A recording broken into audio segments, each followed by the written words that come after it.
4 degrés de latitude sud, 130 degrés de longitude est. Ces îles tranquilles, recouvertes d'une épaisse végétation tropicale, ne sont pas des îles comme les autres. La nature y a semé quelques graines au pouvoir si puissant que des hommes ont traversé la moitié du monde pour venir en prendre le contrôle. Situées aux confins de l'océan Indien et de l'océan Pacifique, ces îles, ce sont les Moluques, les îles aux épices.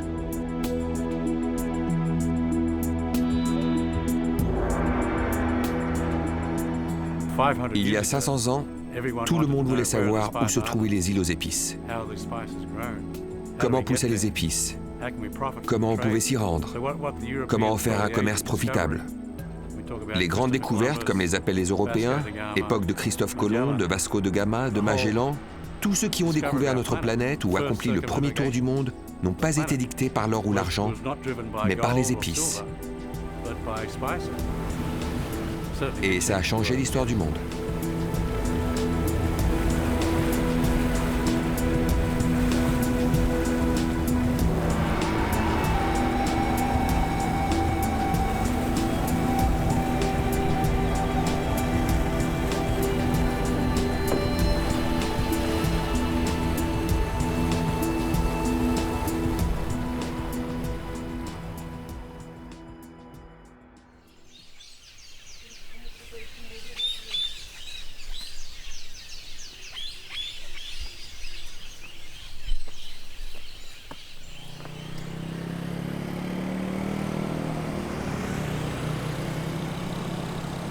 La route des épices est active depuis plus de 4000 ans. Venus de Chine, les premiers navigateurs transportent la précieuse cargaison jusqu'en Inde. Datée du IIIe siècle avant Jésus-Christ, l'épopée indienne du Ramayana évoque le clou de girofle et la noix de muscade, les deux épices reines qui, à cette époque, ne poussaient qu'aux Moluques. Depuis l'Inde, les commerçants arabes prennent le relais, rejoignant le Proche-Orient et la Méditerranée, d'où les épices sont acheminées vers l'Europe. C'est à eux que les Moluques doivent leur nom. Jazirat al-Muluk, l'île des rois. Pendant des milliers d'années avant notre ère, jusqu'à l'année 1595, le commerce des épices a été normal et très paisible. Durant la traversée, tout le long des routes des épices jusqu'au Proche-Orient, chacun prenait sa part du profit. Ce sont les Européens, sans que je puisse me l'expliquer, qui ont décidé de mettre en place un véritable monopole. C'est ce que fit la compagnie VOC, quelquefois en commettant des meurtres. L'époque est révolue où, depuis le fort Amsterdam, la VOC, compagnie néerlandaise des Indes orientales, contrôlait d'une main de fer le commerce des épices.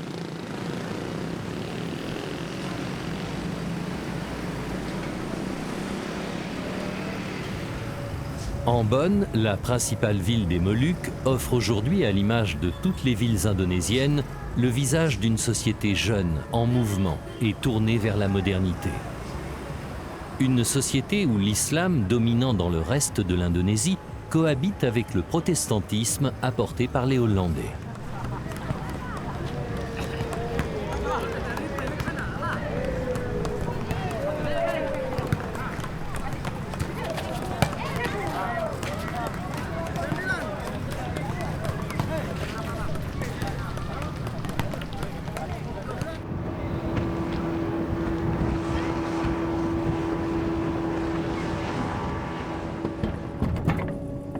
Lombok Putih est un pinisi, un bateau traditionnel indonésien.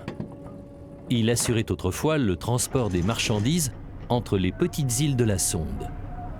Transformé en bateau de plaisance, il parcourt désormais les Moluques en suivant la route des épices.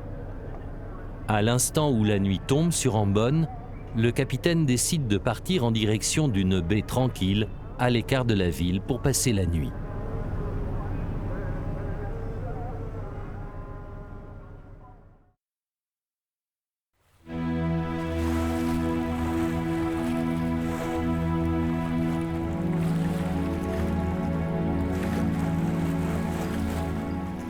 Dès les premières lueurs de l'aube, le capitaine a levé l'ancre et mis le cap vers la côte sud de l'île d'Ambon.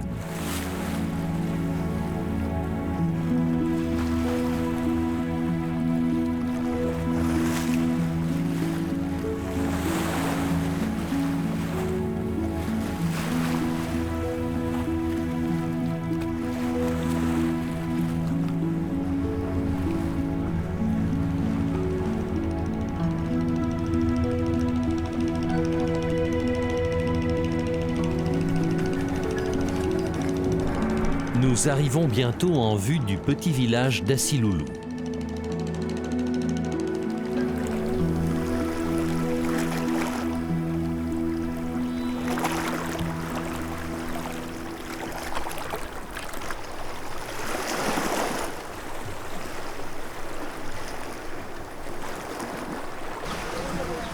La vie y est simple, mais la nature s'est montrée généreuse.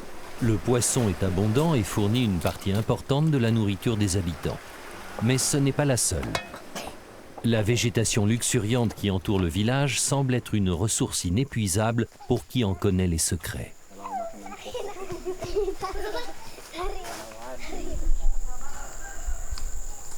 L'un d'eux concerne le giroflier, un arbre originaire des Moluques. Connu des Chinois qui l'utilisaient déjà il y a 2000 ans pour avoir, dit-on, meilleure haleine, apporté en Europe par les Arabes au IVe siècle, le clou de girofle est à la mode durant le Moyen-Âge. Suivant un petit chemin de terre, nous grimpons au sommet de la colline qui domine le village. C'est là que se trouvent les girofliers.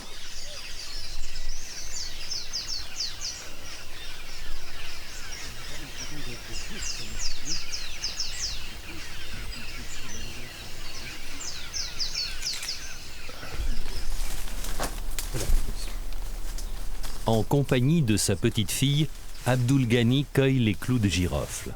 Il a appris durant sa propre enfance à connaître le bon moment pour cueillir les boutons de fleurs, juste avant leur épanouissement.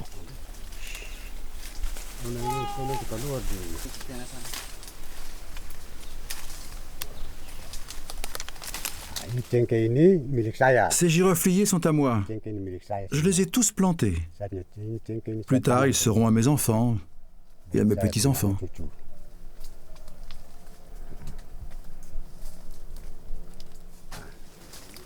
Avant, je grimpais tous les jours pour cueillir les clous de girofle.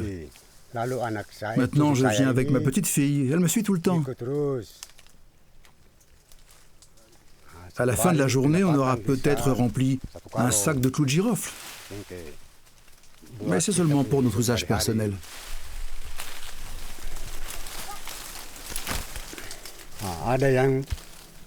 Il y en a qui ramassent beaucoup plus, 60 ou 100 chupak, environ 60 ou 80 kilos, et puis ils les font sécher au soleil.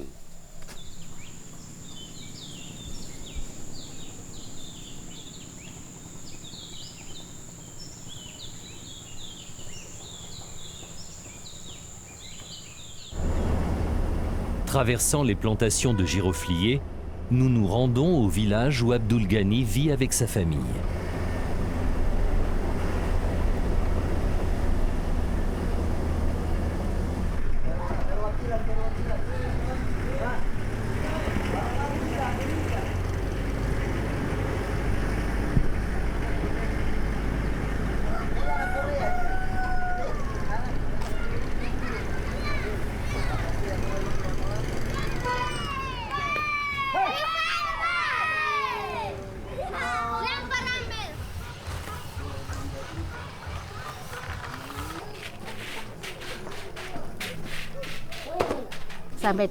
Quand on arrive à la maison, on dépose le sac au milieu de la pièce et avec tous les enfants, on détache les clous de girofle des tiges et on les met en tas. Ensuite, on les étale au soleil pendant 3 jours et demi jusqu'à ce qu'ils soient bien secs. Puis on va les vendre à Ambon. Le clou de girofle sert à faire des cigarettes ou des médicaments. Nous, on l'utilise pour cuisiner les soupes ou quand on fait cuire de la viande. Ici, on utilise beaucoup le clou de girofle.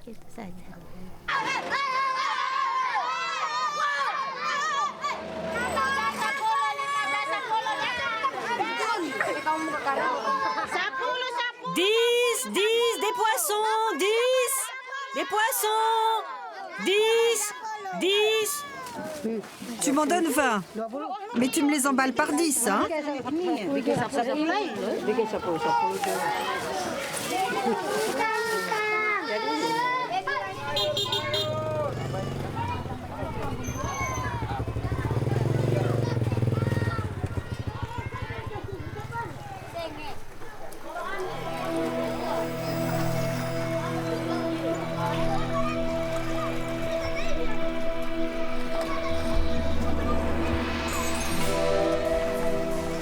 De retour au bord de l'océan, nous embarquons à bord d'un petit bateau.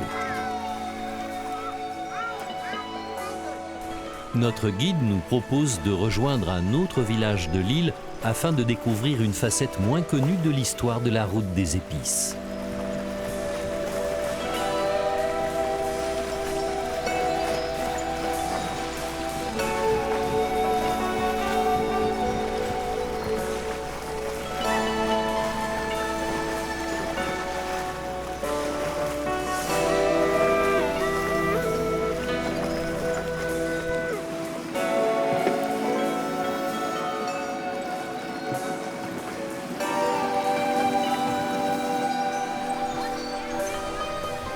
Clous de girofle, noix de muscade, poivre ou cannelle, toutes les épices ont essaimé dans le monde, accompagnant les échanges commerciaux et la colonisation.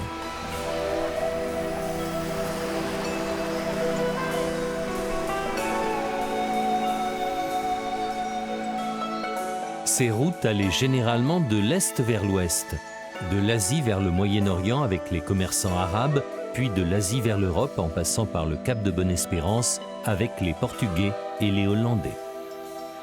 Ce que l'on sait moins en revanche, c'est que certaines essences ont accompli le chemin inverse. C'est ainsi que le manioc, originaire d'Amazonie, a suivi la colonisation portugaise en Afrique avant de se retrouver aux Moluques.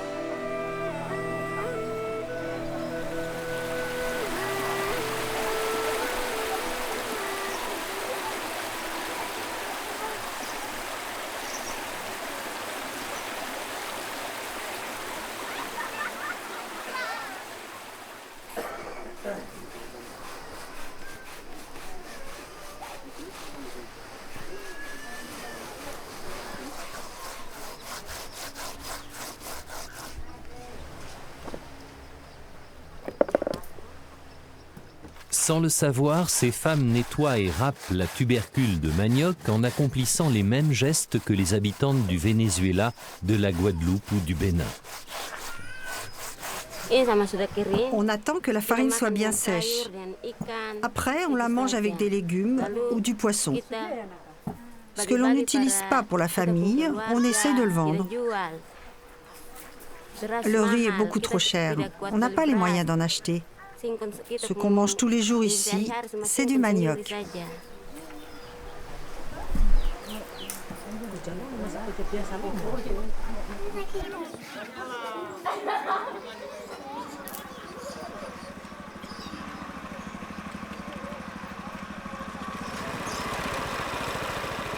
Nous passons encore un long moment au milieu des habitants de ce village.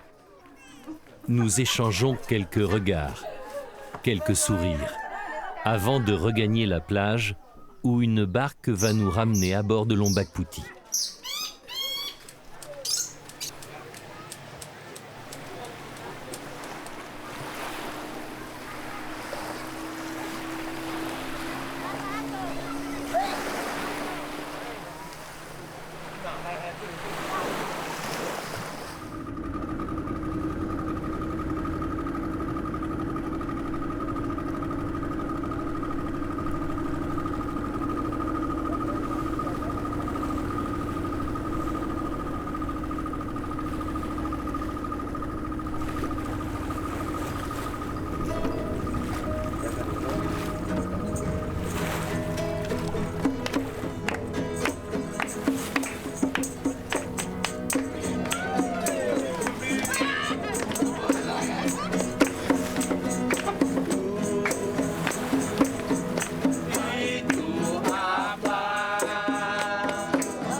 Au matin, toute voile dehors, Lombok Puti prend la direction de l'île de Buru.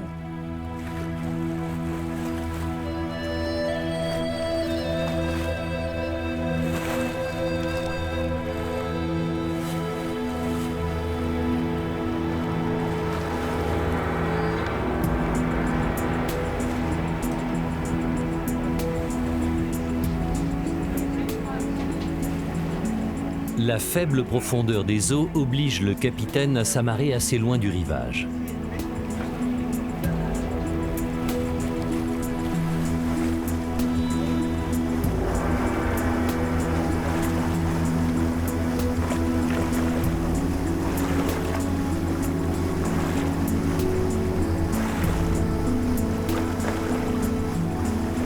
Buru est l'une des plus grandes îles de l'archipel. La population rassemble les communautés indigènes, les Buru, de confession chrétienne, et des émigrants venus de Java, en majorité musulmans. Comme dans les autres îles des Moluques, la pêche avec la culture des épices demeure la principale activité. Eh, venez voir, j'ai beaucoup de crabes.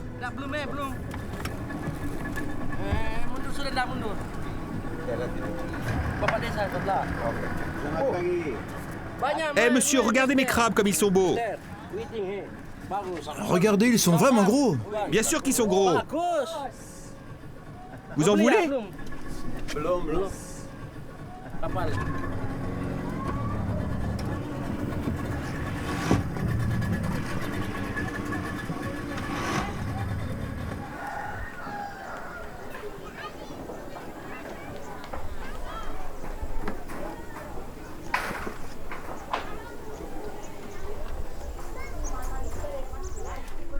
Sur les allées en bois de ce village sur pilotis, ce ne sont pas les clous de girofle que l'on fait sécher, mais de minuscules poissons.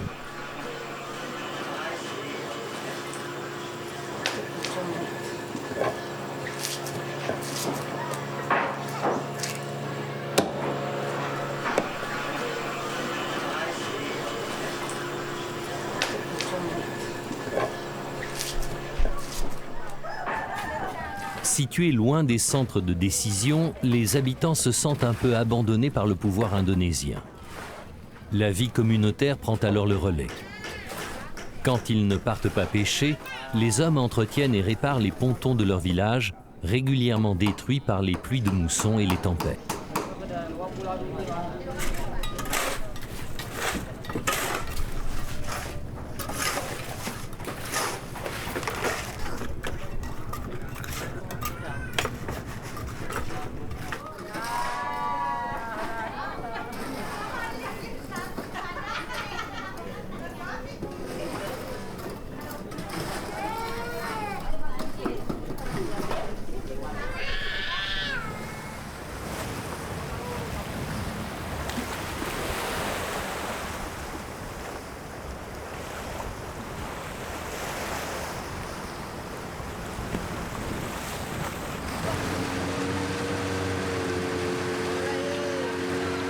Les épices ne sont plus ce trésor qui a fasciné le monde pendant des siècles, faisant des Moluques une sorte d'Eldorado asiatique. Depuis quelques années, de nombreux Moluquois abandonnent leurs bateaux de pêche ou délaissent leurs champs.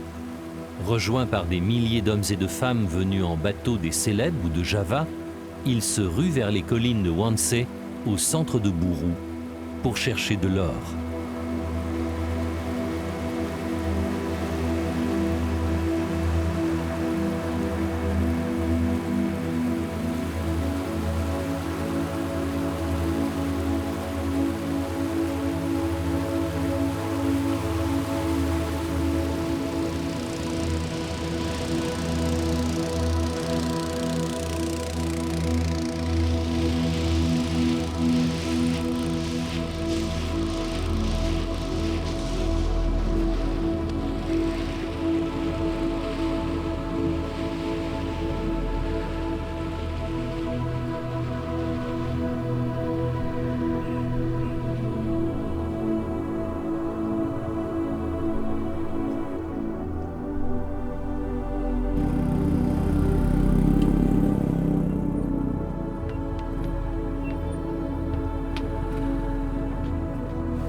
Je viens de Namléa et je vais à la mine. J'y viens une fois par semaine pour essayer de trouver de l'or, voilà.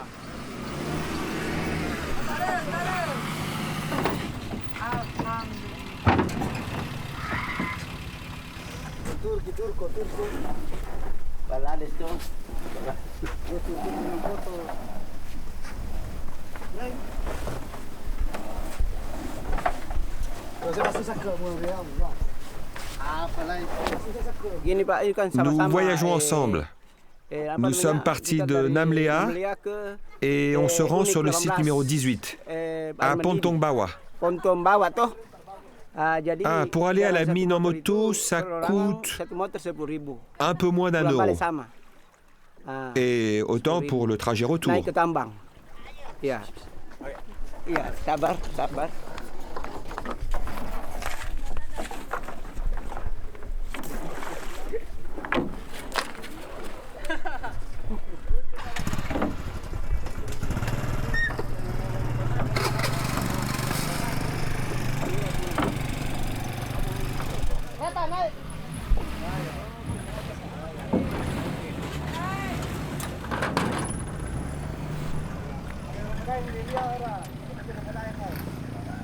Insensible à cette ruée vers l'or, la vie à Buru suit son cours, traditionnel et paisible.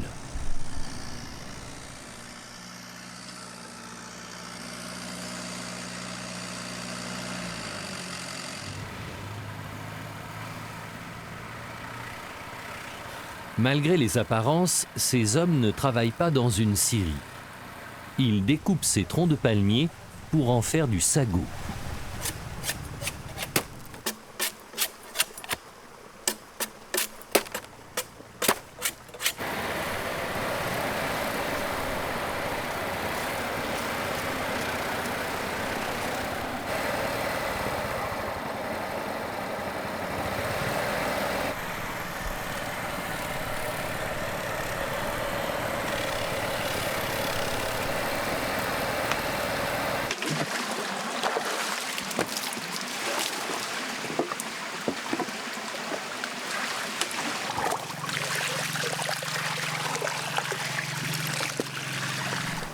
Là-bas, on presse le bois et ici, on récupère la pulpe.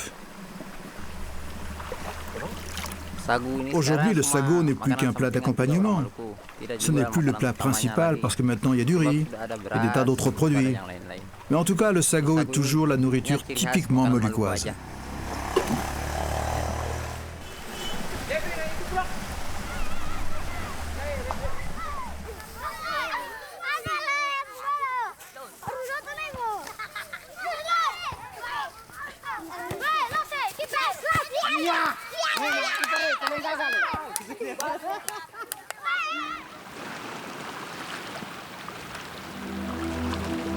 Quittant Buru, nous reprenons le cours de notre voyage au travers de la mer de Banda qui baigne les rivages sud des îles Moluques.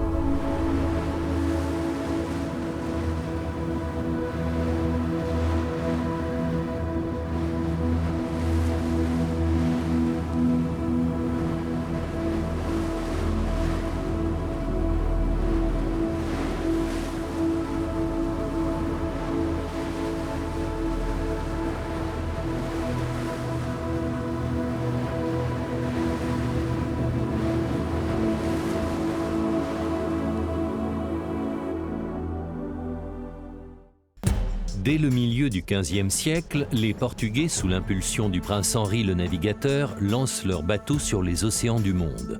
En 1498, Vasco de Gama ouvre la route de l'Inde, jetant les fondations d'un empire qui s'étend à la fin du XVIe siècle, de l'Afrique jusqu'à la Chine. Une mauvaise utilisation des profits tirés des épices, une population trop faible pour maintenir une présence militaire dans un ensemble aussi vaste, le Portugal ne peut résister aux assauts des Hollandais. Au XVIIe siècle, s'appuyant sur la puissance de leur marine et de leur économie, les Hollandais prennent progressivement le contrôle de tous les comptoirs portugais, notamment ceux des îles Moluques.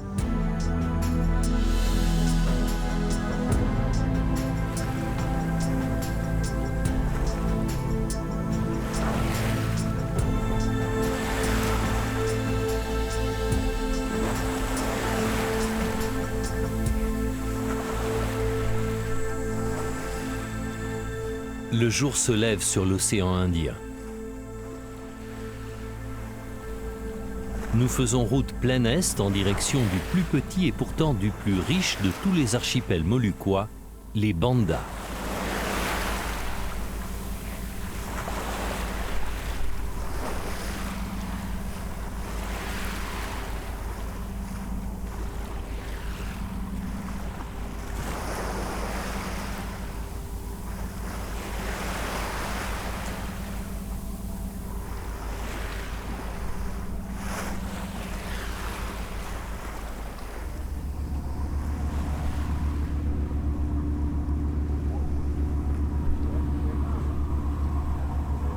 Profitant de la bonne orientation du vent, l'équipage hisse les voiles.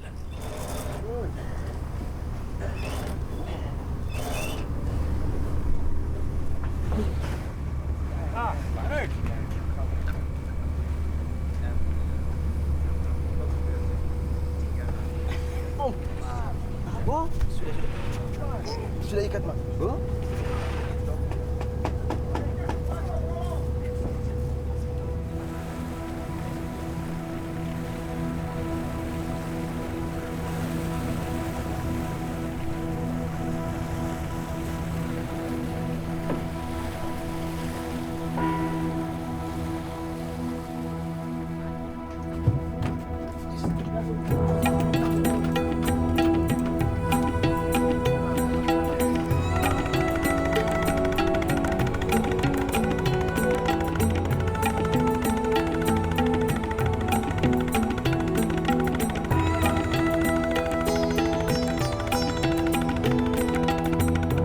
L'archipel des Banda est composé d'une dizaine de minuscules îles volcaniques.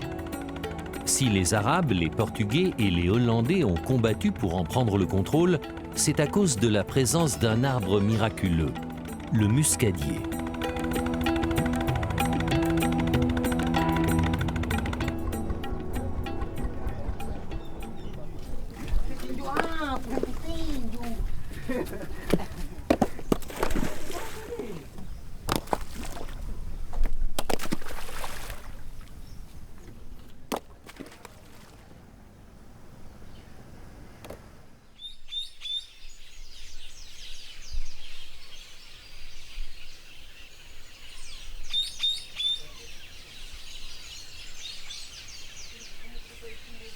Aujourd'hui, les Moluques ne sont plus les seuls producteurs de noix de muscade au monde. Le fruit précieux, suivant les routes de la colonisation, est désormais produit à Grenade, en Inde ou au Guatemala. Sa culture contribue toujours aux ressources économiques de l'archipel. Mais la noix de muscade incarne bien plus. Étroitement liée à l'histoire de ces îles, elle fait désormais partie du mode de vie de leurs habitants. On cueille des noix de muscade au Banda comme des pommes en Normandie. Ces noix sont à moi. On peut en cueillir dans la plantation. Mais moi, je viens ici parce que cet arbre est à moi.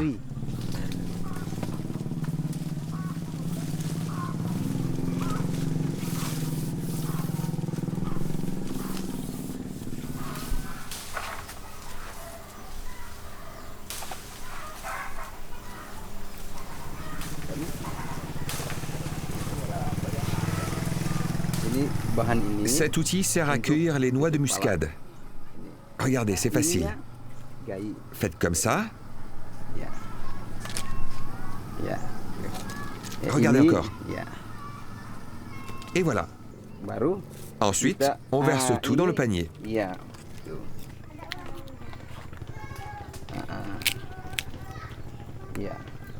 Ensuite, je retire l'écorce et gratte le macis.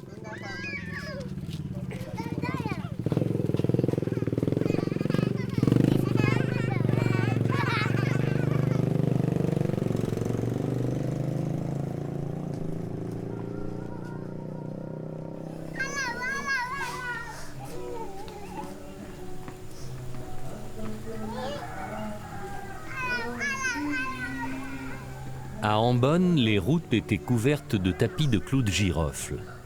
Au Banda, les maisons marient les couleurs de leur façade au brun profond de la noix de muscade et au rouge vif du massi, la fleur de muscade.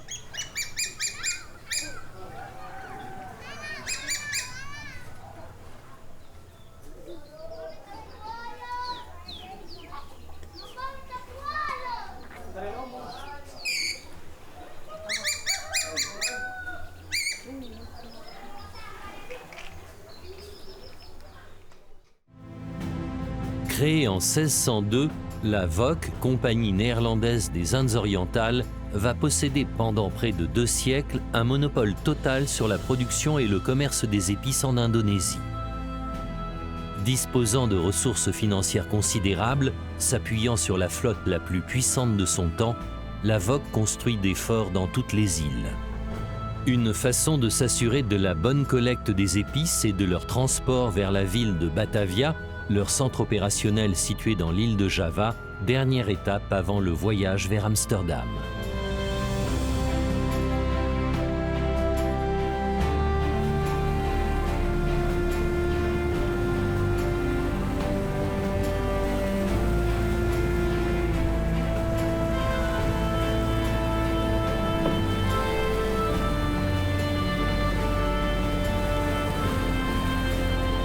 Reprenant notre route, nous nous dirigeons vers Banda Nera, la plus active des îles de l'archipel.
Dans les rues de Banda Nera, les bruits de la modernité se mêlent aux éclats de voix des femmes qui marchandent.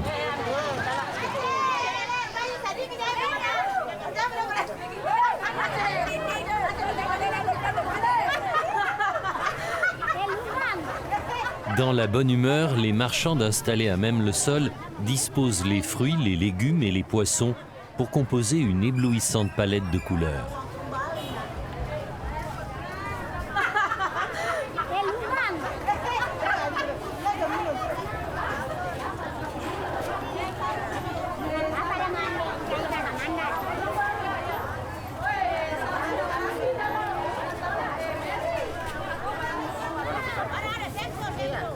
Il n'en a pas toujours été ainsi.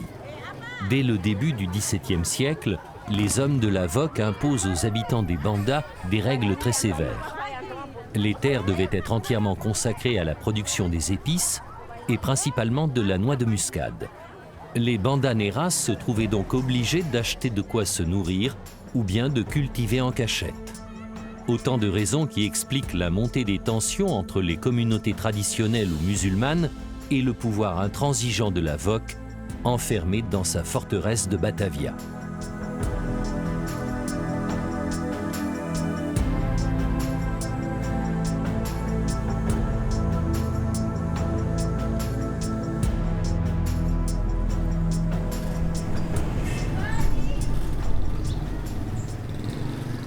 La mémoire collective des peuples se construit au fil des siècles et au gré des aléas de l'histoire. Celle de l'Indonésie et des Moluques s'est naturellement nourrie de tous les peuples venus s'y établir. Rejeté notamment après l'indépendance, l'héritage des siècles de colonisation hollandaise fait aujourd'hui partie du patrimoine national indonésien.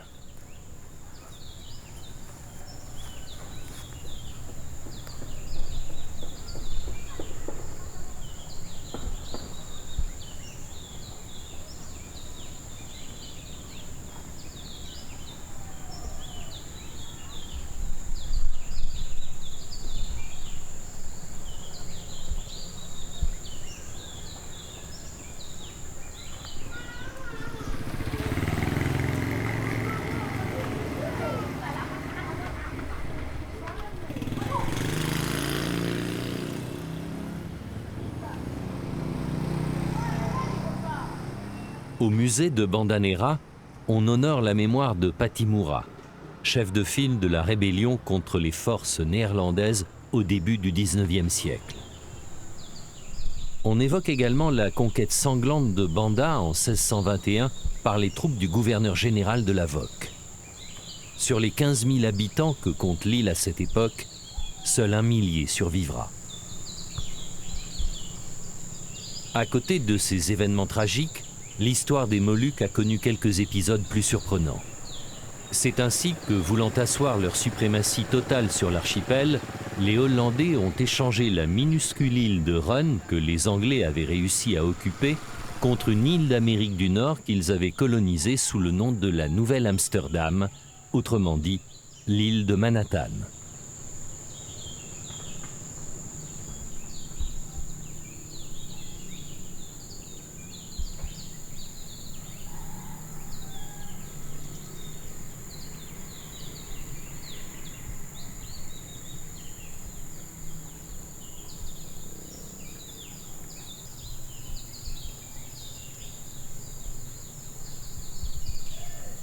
Notre journée à Banda Neira s'achève.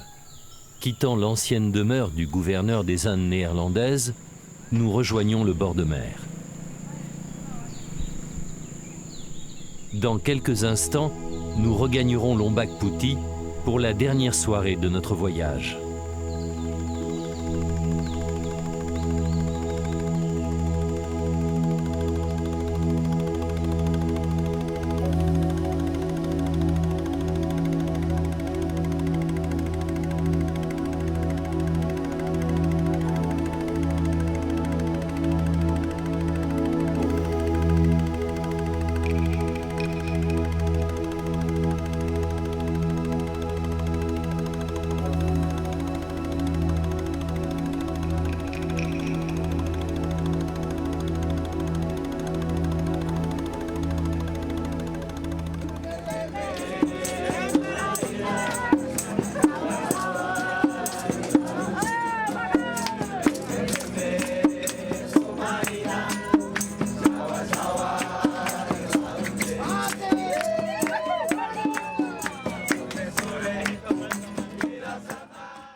Dans cet archipel qui compte plus de 600 îles, les traditions maritimes sont demeurées très vivaces.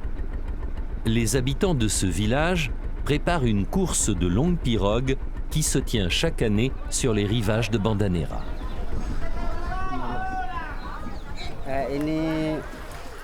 Ce bateau, c'est un Cora-Cora. Ce Cora-Cora mesure 16 mètres de long sur 1,15 m de large. Chaque année, on l'utilise pour participer à une course de bateau qu'ici on appelle Mangarebo.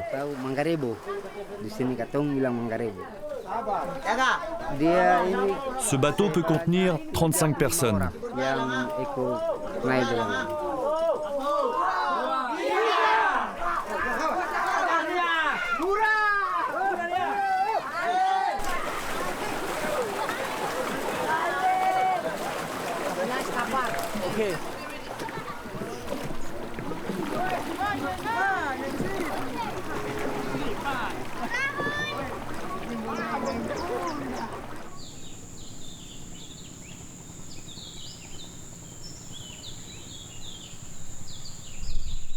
Les petites exploitations de noix de muscade parsèment les collines de chacune des îles des Banda. Il existe cependant quelques plantations plus importantes laissées en héritage par les anciens colonisateurs hollandais.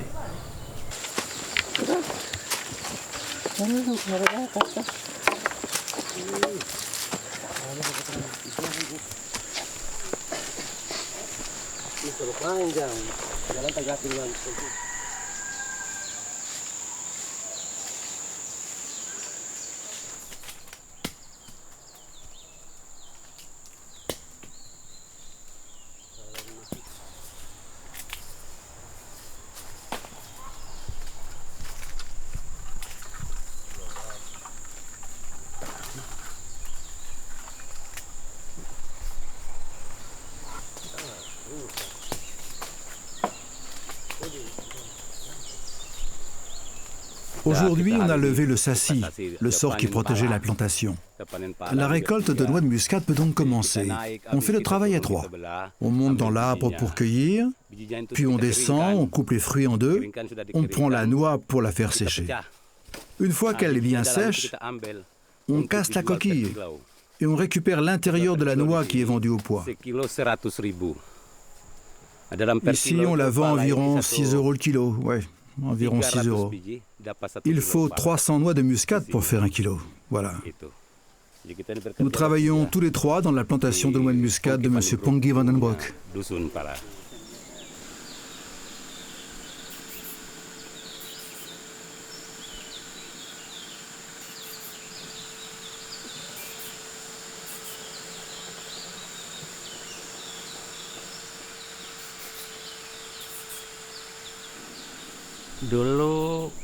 Avant, il y avait beaucoup plus d'arbres qu'aujourd'hui. La baisse est due en grande partie à l'abattage forestier illégal. Les muscadiers ont besoin d'être entourés, d'être protégés par d'autres arbres. C'est une des raisons qui explique la baisse de la production. Et puis autrefois, durant l'époque coloniale, la gestion des plantations était mieux organisée. Et par conséquent, la production de noix de muscade était plus importante qu'aujourd'hui.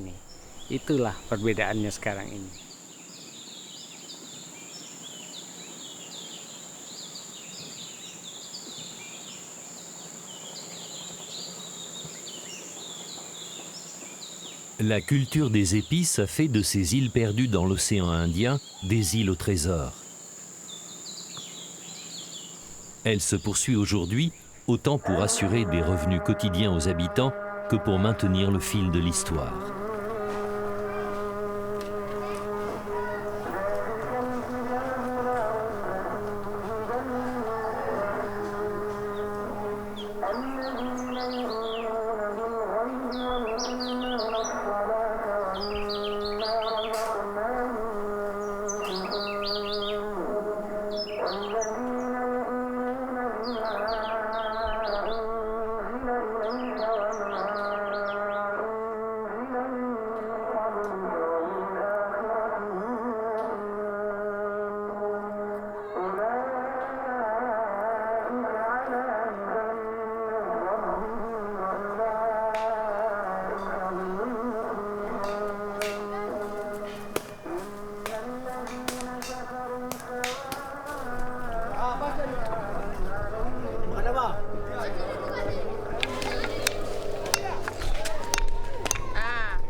Ici, on vit de la culture de la noix de muscade, un peu aussi de la noix de Canaries. Mais la noix de muscade est plus chère. Il y a 2 récoltes par an, tous les 6 mois. Nous vendons la noix de muscade pour assurer de quoi nourrir la famille. Sinon, on utilise la noix pour cuisiner la viande, le poisson et aussi les légumes. Le massy qui entoure la coque, on l'utilise pour faire des gâteaux.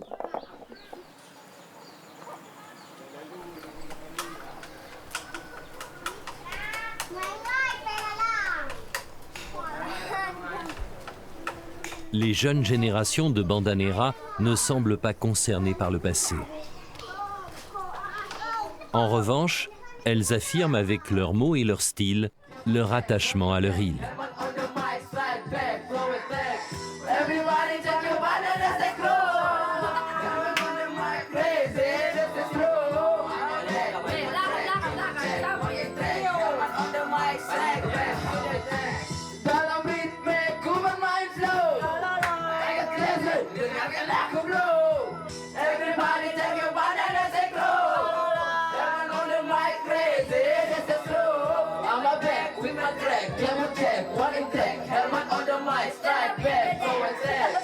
Everybody take your one and let's go.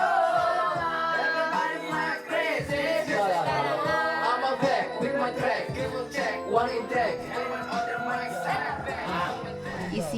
Ce sont des chansons de notre âge. On parle de sujets très différents. Certains sont très controversés, comme par exemple quand on parle des hauts fonctionnaires injustes à l'égard du peuple. Mais on parle aussi de notre vie privée. On parle de l'amour, des hommes, des femmes. Bah oui, on parle de liberté, quoi.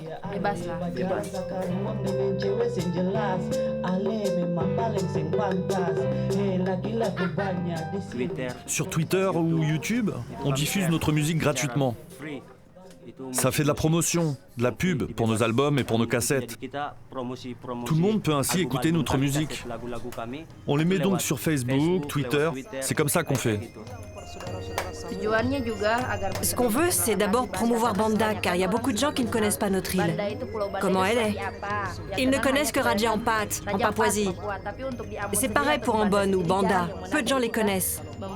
Alors on fait des chansons pour que les étrangers connaissent l'île de Banda. On veut qu'ils sachent qu'elle est belle.